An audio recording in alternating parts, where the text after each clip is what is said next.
Dalili hizi zikionekana zaidi ya wiki mbili, ndio tunasema kwamba mtu ana clinical depression. Sasa dalili za depression zimegawanyika katika makundi tofauti tofauti.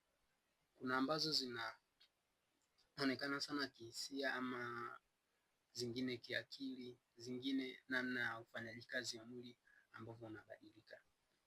Dalili ya kwanza inaonekana ni anhedonia, kwamba mwanzoni kuna vile vitu ambavyo mtu alikuwa anavifurahia ama anavienjoy, inafikia mahali havienjoy tena. Vikifanyika au akivipata ni kama vile hakuna kinachotokea, no enjoyment. Hivyo ni dalili mojawapo. Hivyo dalili nyingine ni sana kwenye namna ya utendaji kazi wa mwili, inaitwa psychomotor retardation, kwamba ni kama vile kila kitu kinaonekana kinaenda slow, mwili unakuwa slow hivyo.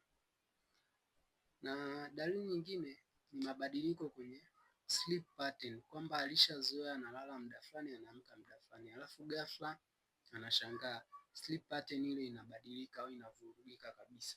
Analala muda huu, mara anaamka mapema, au mara muda mwingine anakosa usingizi. Inategemeana na mtu, kwa sababu namna ambavyo watu wana experience hizi dalili ni kwa namna tofauti tofauti. Na dalili nyingine ni rumination, kwamba kunakuwa na mawazo hasi yanazunguka kila saa akilini kwa huyo mtu. Na nyingine, zipo nyingi, nyingine ni mawazo ya kujiondoa au kutaka kuyamaliza maisha yake. Haya yanakuwepo sana na yenyewe, lakini kwa wanawake tunaona kwamba wenyewe wanapata haya mawazo nao, lakini hawaishii kujiua. Wanaume mara nyingi ndio wanaoishia kujiua. Na dalili nyingine ni learned helplessness, kwamba inafikia mahali hali imekuwa mbaya zaidi kiasi kwamba hata kama kuna uwezekano wa yeye kujiondoa pale alipo, lakini hawezi kujiondoa. Kwa hizo ndizo ambazo dalili ambazo zinaonekana kwa mtu mwenye depression.